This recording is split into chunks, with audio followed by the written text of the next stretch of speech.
Keliruan tersebut sebagai peneliti harusnya secara terbuka, secara ikhlas, dan secara objektif harus saya nyatakan di sini.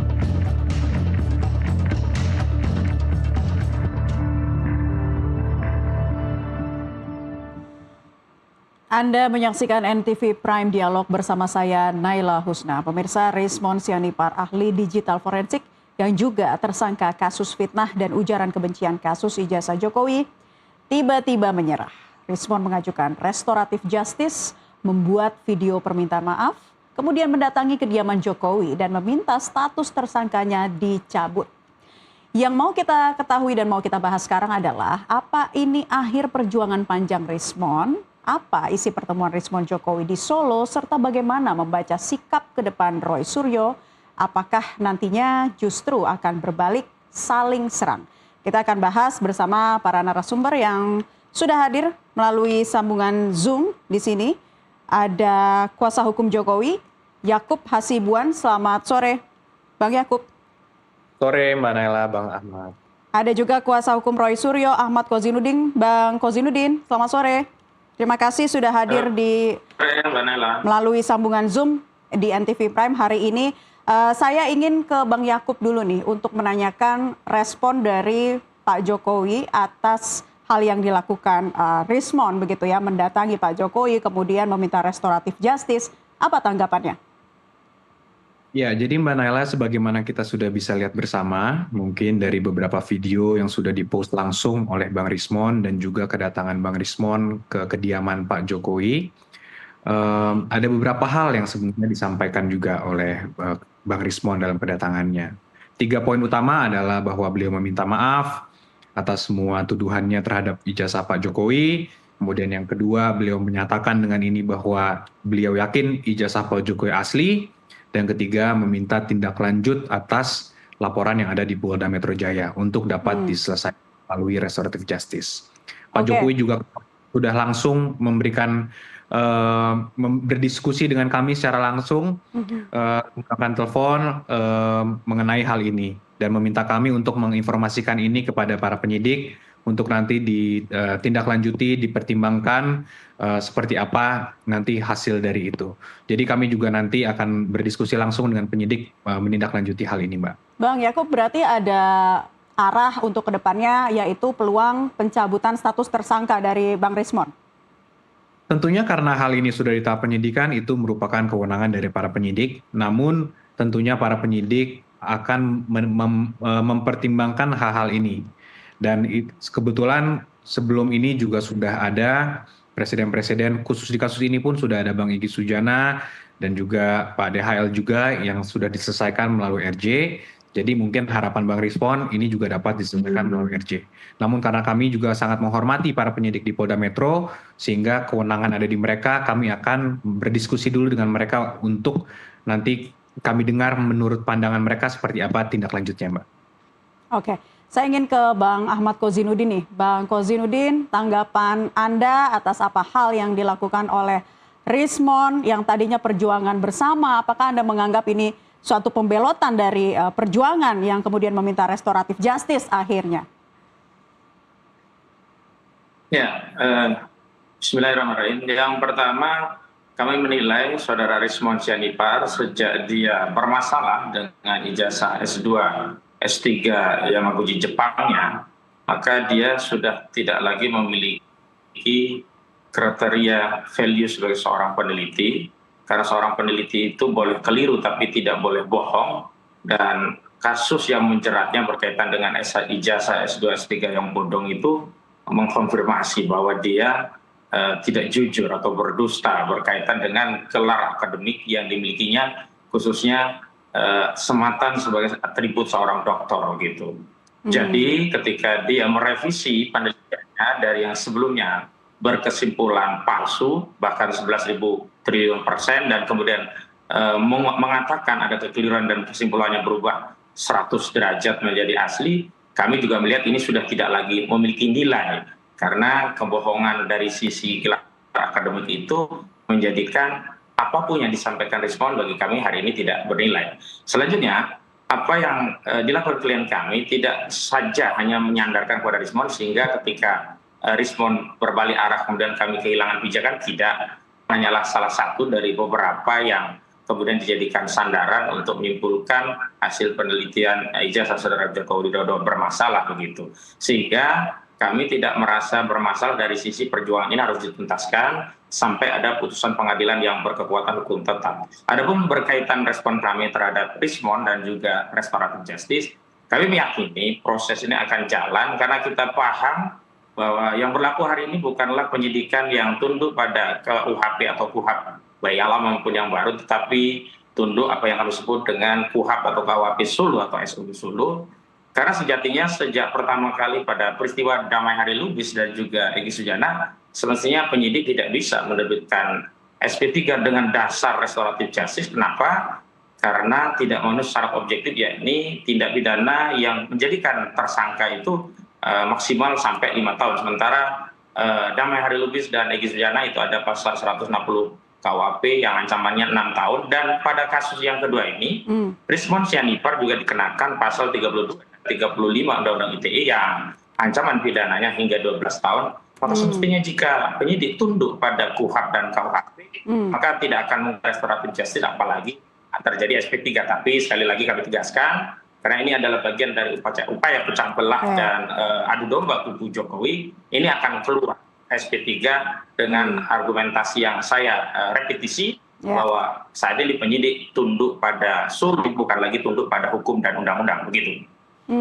Tapi kalau dari pihak Roy Suryo CS sebelumnya ada kecurigaan tidak dengan sikap yang ditunjukkan oleh Rismond sejauh ini? Mungkin karena adanya komunikasi yang terputus atau tidak bisa dihubungi atau hal-hal lain yang sebetulnya sudah menjadi sinyal begitu bahwa Bang Rismond akan putar balik.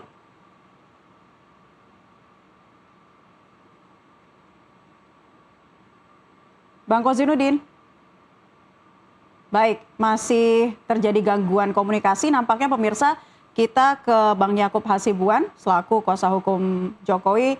Bang Yakub, tadi sempat dikatakan ya pernyataan dari Bang Ahmad Kozinudin bahwa sebetulnya untuk memenuhi syarat restoratif justice dari dua tersangka sebelumnya ya ada disebutkan Egy Sujana dan DHL, dan juga untuk kasus Rismond ini dianggap tidak memenuhi syarat objektif dari KUHAP yang baru. Karena kalau yang kasusnya Rismond dikenakan pasal 35 Undang-Undang ITE. Tanggapan Anda?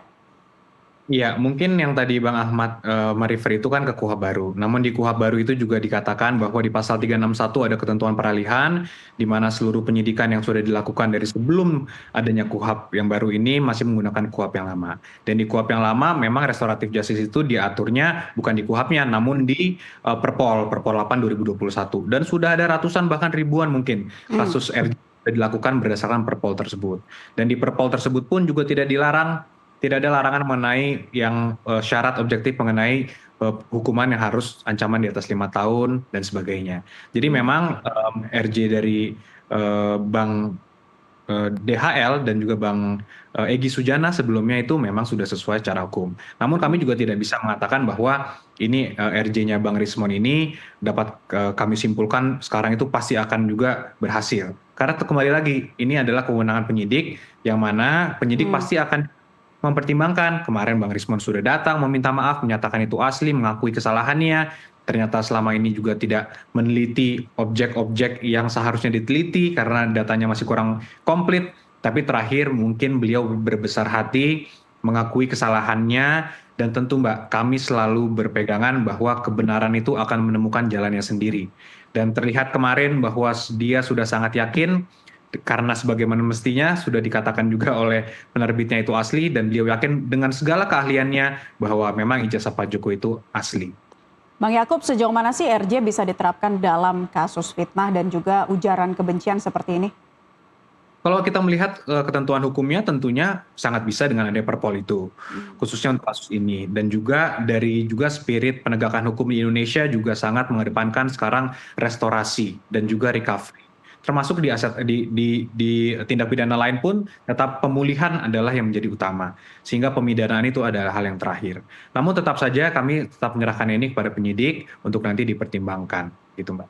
Oke, saya balik lagi kepada apa hal yang kemudian dilakukan Rismon ke Solo bertemu dengan Pak Jokowi. Anda bisa gambarkan lagi kepada kami seperti apa sih komunikasi keduanya ya, sehingga kemudian adanya restoratif justice ini? Memang pertama kali kita mendengar bahwa ada permohonan restoratif justice itu adalah dari para penyidik dan dari Polda tentunya, dari Dirkrimum.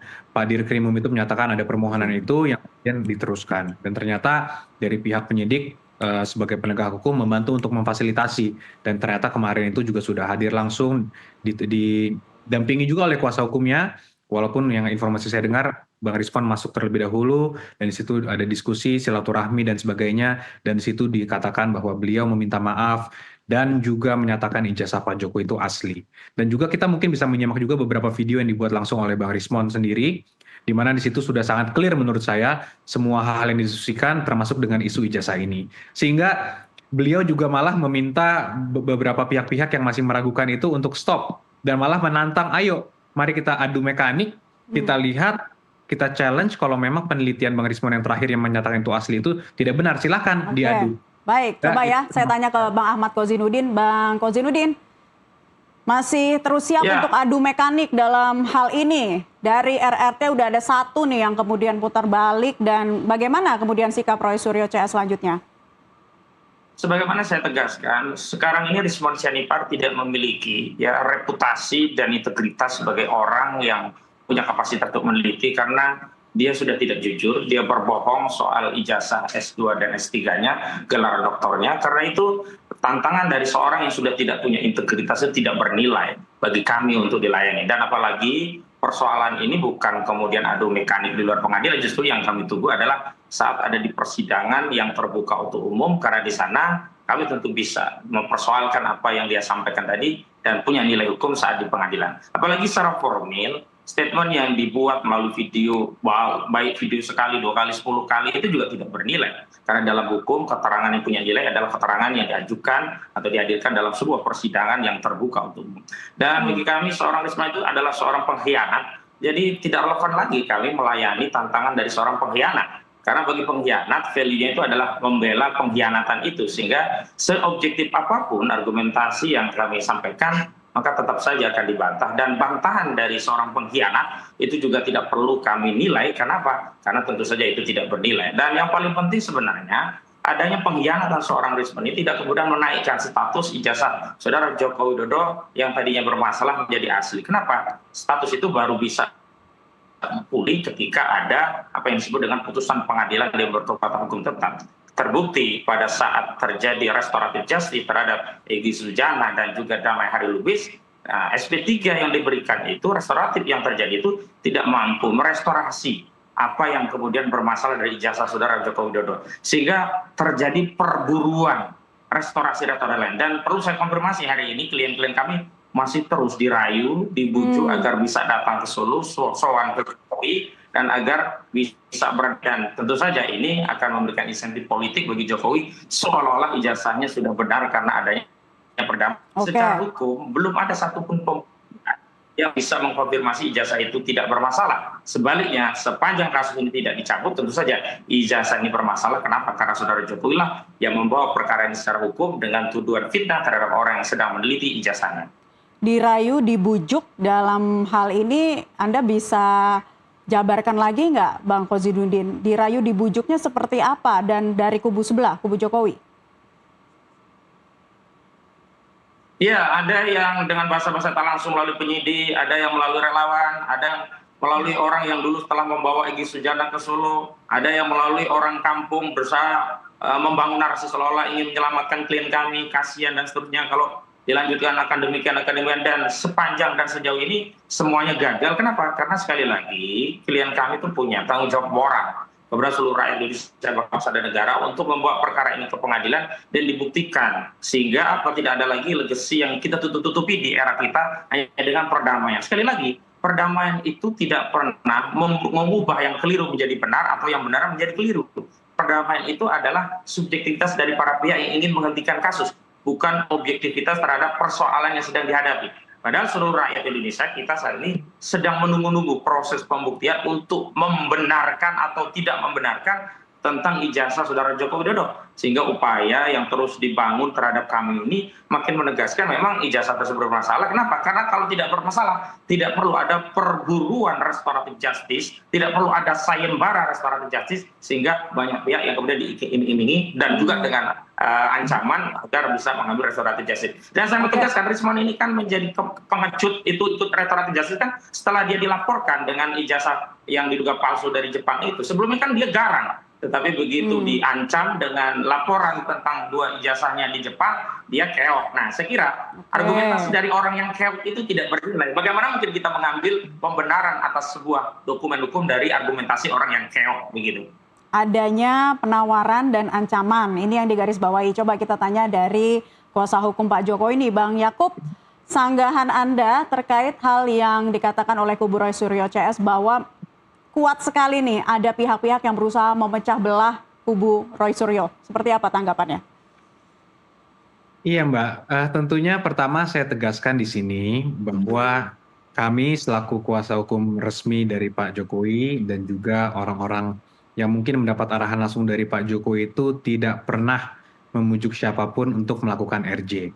Kenapa? Karena mungkin ada satu hal yang tadi saya perhatikan, saya dan Bang Ahmad Kozinudin ini setujui bersama, yaitu kita mau kasus ini berlanjut sampai persidangan. Nah itu mungkin satu-satunya hal yang dapat kita setujui bersama. Namun sampai sekarang dari Pak Jokowi pun dan kami tetap sepakat juga bahwa kami ingin ini sampai ke persidangan agar kasus ini dapat sampai adanya putusan pengadilan yang dapat memberikan kepastian hukum untuk klien kami. Sehingga kembali lagi RJ itu di mana-mana itu kan inisiatifnya itu pasti tentunya dari tersangka, dari pihak terlapor, yang mana biasanya korban yang nanti akan didatangi, ditanya apakah boleh, apakah bisa dilakukan RJ dan sebagainya. Ini terbukti oleh pihak-pihak yang sedang mengajukan RJ ini pun, mereka lah yang mendatangi Pak Jokowi. Jadi inisiatifnya ini tentunya berasal dari mereka, sehingga Pak Jokowi menjadi pihak yang pasif. Namun karena kebesaran hati Pak Jokowi menerima untuk 2 tersangka sebelumnya. Dan yang ini kami juga masih menunggu tindak lanjut dari Polda Metro. Jadi kalau kami melihat memang kita juga sangat menunggu Mbak Naila untuk ini lanjut persidangan. Oke, sama-sama untuk menunggu kesiapannya untuk lanjut ke persidangan ya.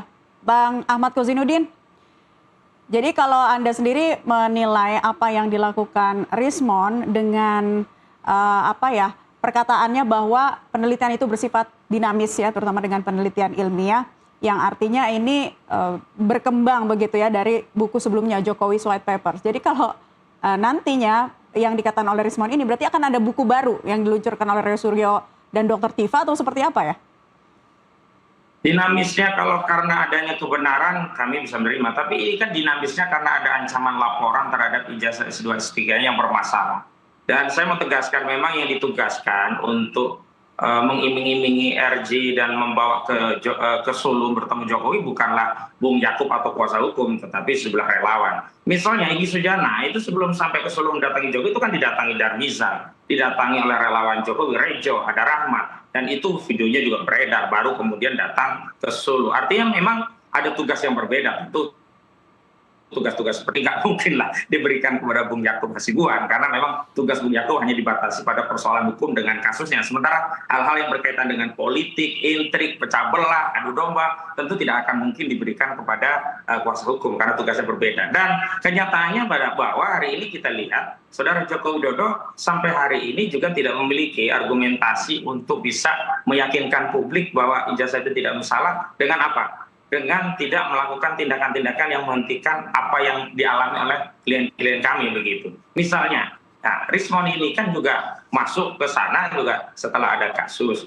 juga ada sejumlah yang mengiming-imingi, dan kemudian salah satu pengacaranya, Jahmada Girsang, itu kan pecatan dari tim kami keluarkan dia karena dia melanggar kode etik, karena dia membuat surat kuasa baru untuk Rismon, padahal dia masih anggota tim advokasi kami. Sehingga intrik-intrik di sekitar itu kami pahami adalah bagian dari strategi pecah belah dan adu domba, dan memang banyak juga ya yang mau mencari manfaat benefit berupa insentif-insentif yang non kebenaran yang dicari, non value yang dicari. Tentu ini dikembalikan kepada pihak karena kami tidak mau menghakimi niat, tapi yang jelas apa yang terjadi ini makin menjelaskan kepada rakyat bahwa kita memang harus teguh, konsisten menjaga kebenaran, tidak boleh mundur selangkah, apalagi hanya untuk mengejar selembar dokumen yang bernama SP3. Begitu. Bang Yakub, jadi tadi apa yang disampaikan Bang Ahmad Kozinuddin, kami menangkapnya ini ada konflik kepentingan dan juga tekanan politik ya di balik keputusan dari Rismon ini. Kalau Anda menilainya seperti apa, Bang Yakub? Ya mungkin kalau tadi Bang Ahmad Kozinuddin itu menilai ada seorang pengecut yang keok, kemudian dari pengacaranya juga mungkin acara pecatar mencari insentif. Kalau kami sangat simpel melihatnya Mbak, kami melihat bahwa kami mengapresiasi kejujuran Bang Rismon dan tentu kuasa hukumnya. Apapun itu, maupun kami juga menyayangkan kita harus sampai sejauh ini, semua perkataannya yang dikatakan sebelumnya, walaupun kami tetap menyayangkan itu dan kami menyatakan itu tidak benar, tapi kami sangat mengapresiasi kejujuran Bang Rismon. Itulah juga yang menjadi pokok pembahasan kami dengan Pak Jokowi. Karena sampai dengan kemarin sebelum pertemuan, kami juga terus berdiskusi dan sebelumnya memang Pak Jokowi dengan kami selalu sepakat bahwa mungkin ini harus kita lanjutkan sampai persidangan. Tidak ada kata RJ lagi mungkin. Tapi ternyata mungkin hati Pak Jokowi terketuk juga dengan adanya kedatangan Bang Rismon kemarin. Sehingga beliau juga menyarankan kami untuk mengkomunikasikan ini kepada pihak Polda Metro Jaya. Jadi memang itu perkembangan terkini, namun kami harus sampaikan tetap ketegasan kami ingin perkara ini sampai dengan pengadilan. Jadi tidak ada bahwa statement-statement atau narasi seakan-akan RJ ini adalah bagian dari rencana kami untuk Pak Jokowi tidak sampai ke pengadilan. Itu tidak benar, begitu Mbak Naila. Oke. Bang Ahmad Kozinuddin, terbaca tidak sih gerak-geriknya sebelumnya yang dilakukan oleh Rismon ini? Anda dan juga sahabat-sahabatnya Bang Rismon, ini menyangka tidak akan terjadi seperti ini?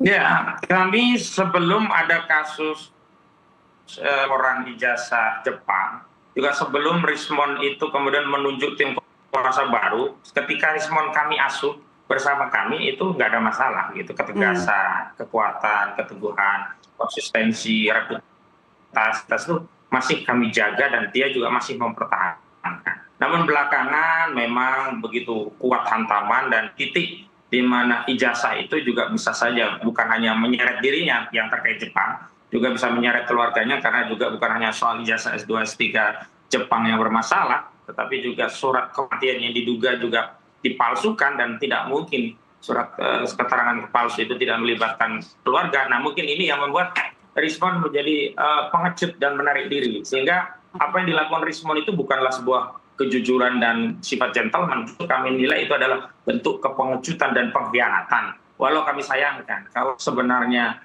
dia memang bermasalah secara ijazah, ya harusnya dia tidak ikut mengulik-ulik masalah ijazah begitu. Mungkin dulu dia tidak berpikir masalah ijazah di Jepangnya itu akan dipersoalkan. Tapi ternyata kelompok kubu Jokowi melalui Bung Andi Aswan dan sebagainya ternyata tahu celah dan mendapatkan bukti-bukti tentang masalah ijazah. Dan saya dengar dari kawan-kawan kubu Andi Aswan, jadi mereka meskipun dapat SP3 katakanlah dilaporkan saudara Jokowi, dia akan tetap dipersoalkan di kasus ijazah yang menguji di Jepang. Nah, saya pikir itu adalah sebuah langkah yang bisa kita konfirmasi ini benar-benar penegakan hukum. Tetapi kalau sampai ada barter, kasus yang Maguchinya nanti juga dihentikan dengan adanya restoratif justice ini, maka ya memang targetnya adalah menekan Rismon. Dan kita tegakkan sekali lagi dari kami bahwa Rismon itu pengkhianat, Rismon itu pengecut, sehingga argumentasi dari seorang pengecut dan seorang pengkhianat tidak bernilai bagi kami. Oke, Bang Ahmad Kozinuddin dan juga Bang Yakub, kita tahan dulu. Serta pemirsa, kami masih akan melanjutkan dialog ini sesaat lagi. Tetaplah bersama kami di NTV Prime.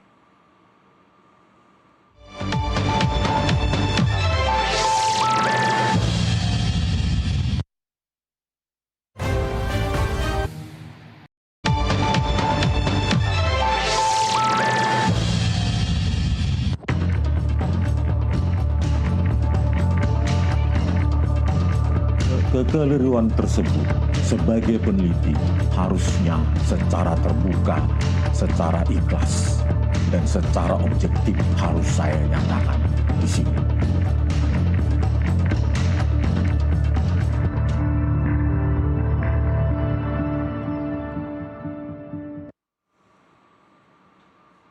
Kembali di NTV Prime masih membahas mengenai pisah jalan Rismon Sianipar dan Roy Suryo CS. Dan masih bersama kami kuasa hukum Jokowi Yakub Hasibuan serta kuasa hukum Roy Suryo Ahmad Kozinuddin. Kita ke Bang Yakub terlebih dahulu. Bang Yakub, jadi kalau kita membahas lagi ya mengenai apa yang disampaikan oleh Bang Rismon Sianipar ya, penelitian itu dinamis dengan ijazah yang sebelumnya ini diupload oleh Dian Sandi. Sekarang Bang Rismon berdalih bahwa ada hal-hal yang berbeda begitu yang berkembang terkait mungkin rotasi, geometri dan pencahayaan. Tanggapannya seperti apa, Bang Yakub? Mungkin kalau pepatah secara umum itu adalah better late than never, Mbak. Jadi walaupun ini sedikit agak terlambat menurut kami karena seharusnya dari awal, tapi it's better than never. Dan Bang Rismon ini mengakui bahwa sebelumnya tidak menggunakan objek yang seperti dia sudah dapatkan sekarang. Metodenya pun ada tambahan atau mungkin sama. Nanti mungkin kita bisa tonton ulang videonya. Tapi beliau mengatakan dengan penelitian dia yang terakhir, ya dia menyatakan ijazah Pak Jokowi asli.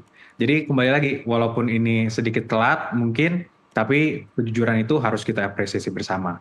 Dan masalah ini permasalahan hukumnya seperti apa, ya kembali kita lihat.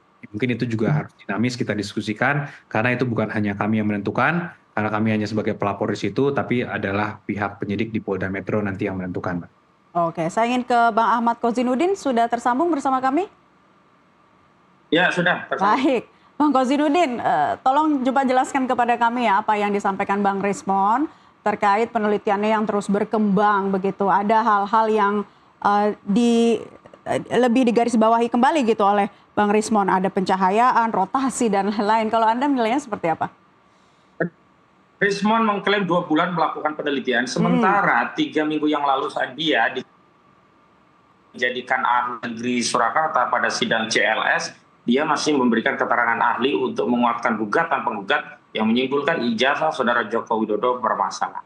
Artinya 2 bulan yang dilakukan itu apa? Semestinya kalau dia 2 bulan sudah melakukan, sudah ada indikasi ada perubahan, maka seharusnya dia tidak menjadi ahli. Tidak menjadi ahli yang kesimpulannya adalah berseberangan dengan apa yang dia teliti yang dia sebut dengan adanya kebaruan tadi.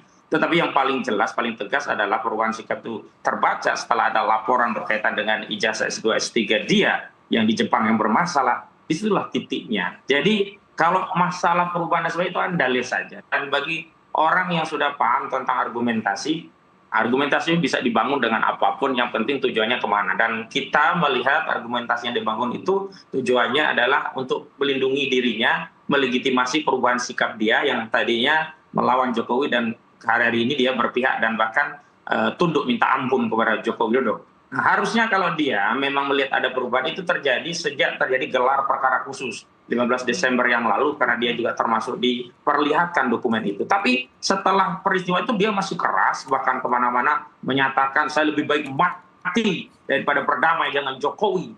Saya tidak ingin disebut sebagai pengkhianat, lebih baik mati. Dia selalu menyatakan Jokowi harusnya masuk ke penjara di Nusa Kambangan.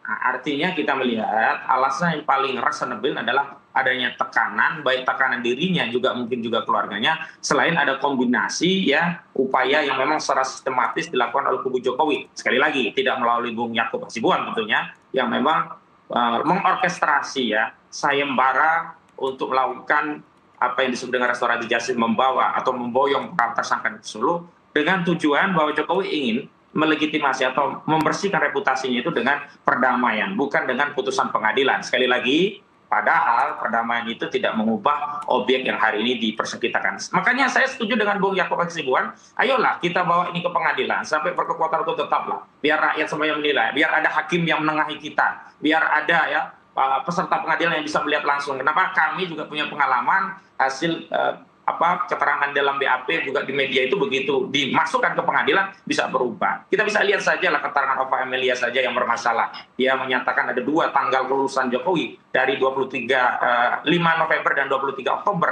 pada tahun 85. Itu kan sesuatu yang sebenarnya bisa bermasalah jika dibawa ke persidangan. Tapi selama ini karena itu hanya statement liar di luar, jadi dianggap tidak ada masalah. Dan kami juga tidak bisa mengejar lebih lanjut karena belum menjadi fakta persidangan. Sebenarnya kami menunggu fakta persidangan, bukan omon-omon melalui YouTube atau statement yang berdalih adanya kebaharuan, metode yang diperbarui, pencahayaan, gradasi, dan seterusnya. Saya kira itu untuk orang yang baru levelnya SD bisa ditipu dan dikelabui, tetapi tidak bagi orang yang memiliki integritas, konsistensi, dan memang fokus pada masalah ijazah ini. Begitu.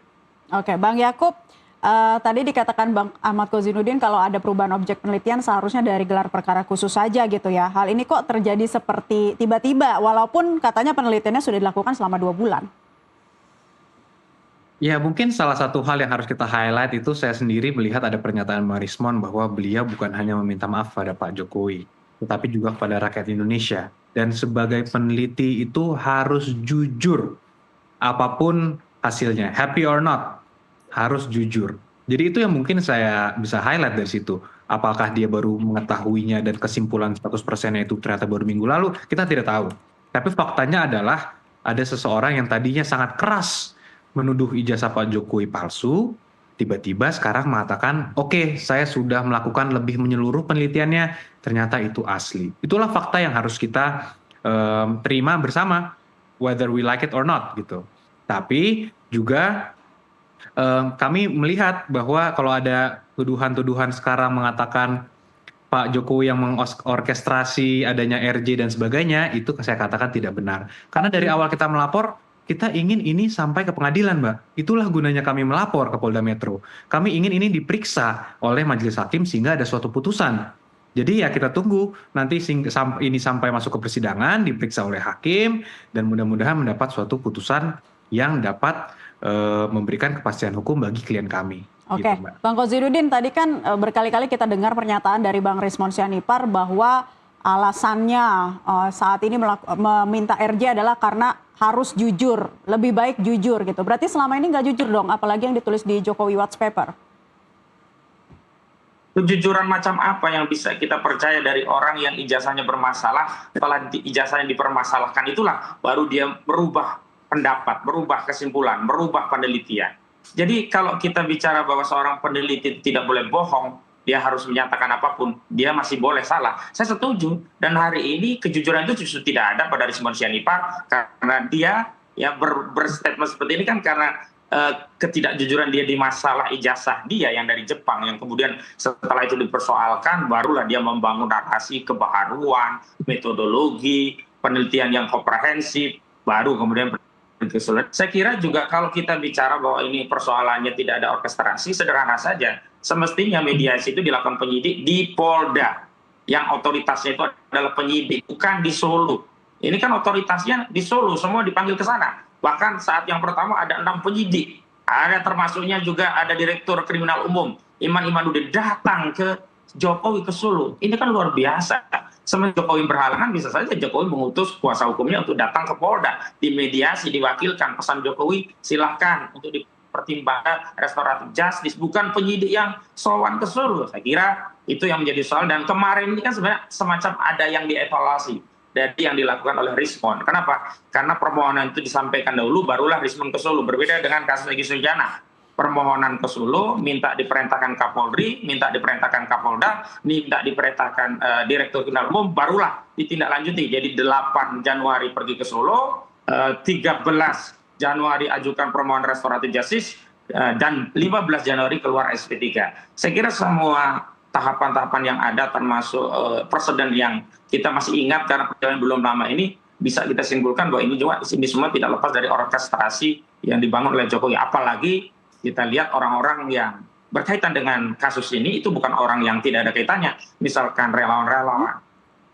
Kan ini kan masalah pribadinya Jokowi, tetapi kan begitu banyak laporan lain yang dibuat oleh relawan yang semuanya terafiliasi Jokowi dan semuanya rapat di kediaman Jokowi, dan itu tidak ditutupi dan tidak pernah dibantah juga. Nah, dari sanalah saya membangun kesimpulan berdasarkan parameter-parameter yang ada bahwa sejatinya semua ini diorkestrasi oleh Jokowi, kendati secara formil memang yang meminta adalah para tersangkanya. Oke, Bang Kozinudin, coba dijelaskan kembali deh. Kalau ini kan kasusnya berbeda dengan Egy Sujana dan Damai Hari Lubis yang katanya memang tidak ada permintaan maaf di situ. Tetapi Rismon jelas adanya permintaan maaf di Solo. Nah, dari mana kemudian Anda menilai bahwa permasalahan ini tidak memenuhi syarat objektif untuk restoratif justice? Syarat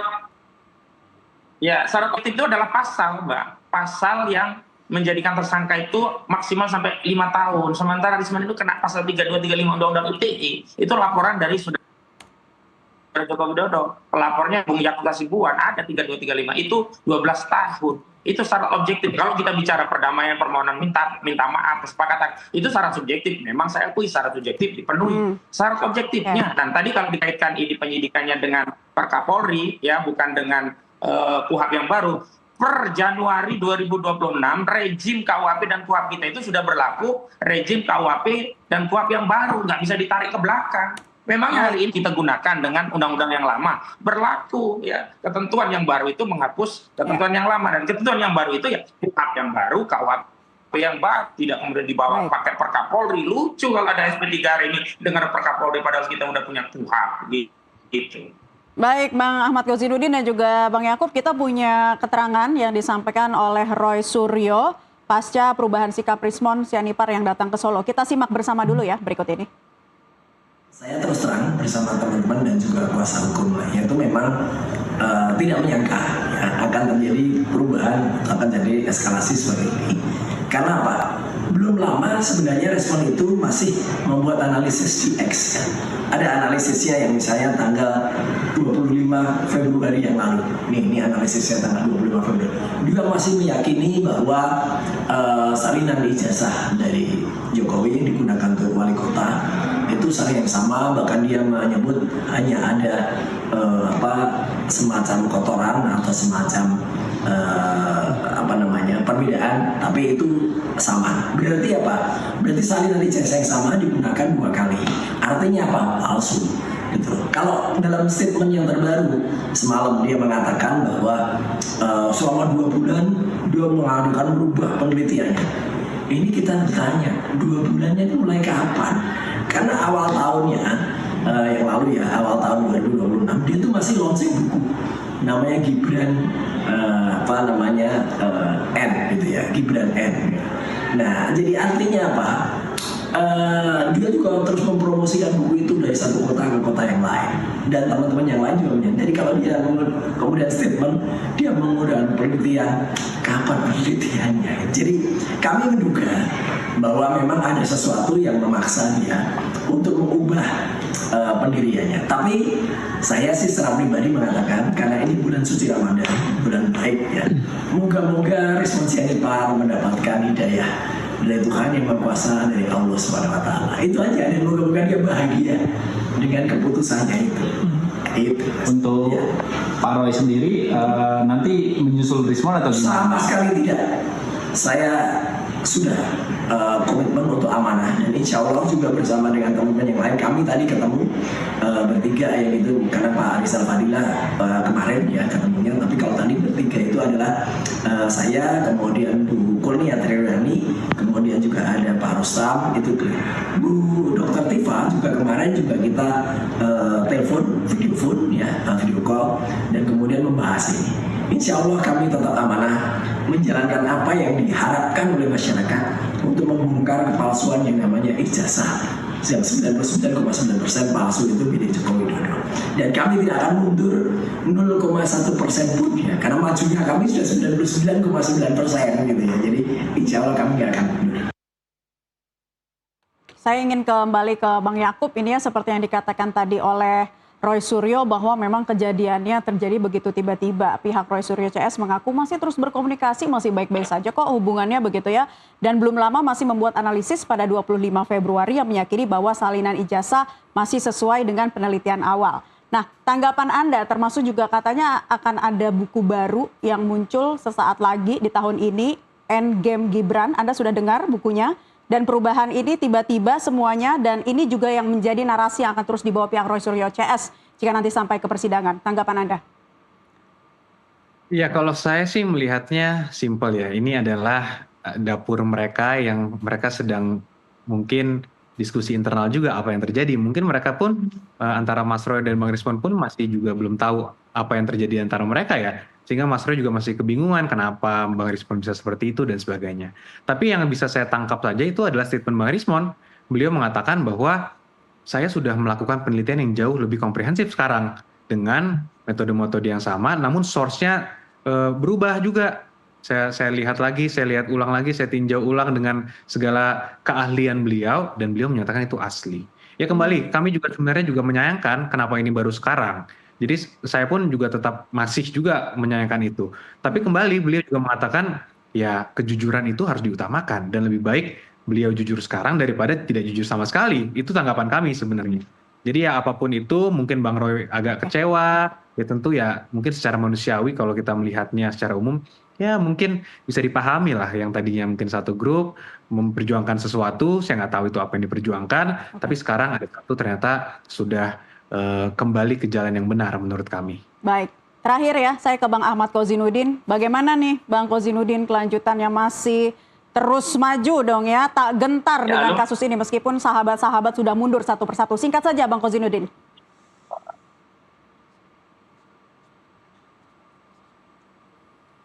Bang Kozzinuddin.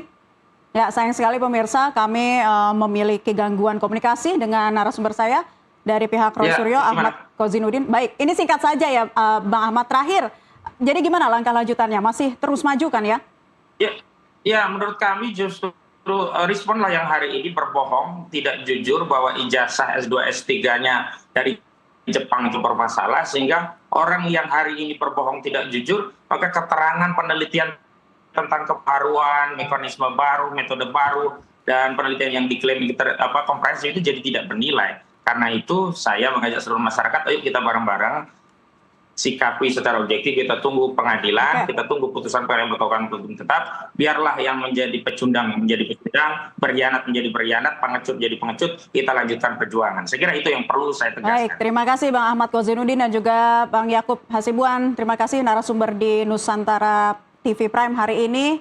Terima kasih, selamat beraktivitas kembali dan pemirsa perjalanan Rismon dan Roy Suryo CS mungkin kini berada di persimpangan. Yang satu memilih jalan damai, yang lain mungkin tetap pada pendirian. Tapi satu hal yang pasti, kebenaran tak pernah benar-benar berpisah dari mereka yang mencarinya. Terima kasih untuk pemirsa setia yang menemani dialog sore hari ini. Sampai jumpa di lain kesempatan. NTV Prime hari ini pamit undur diri.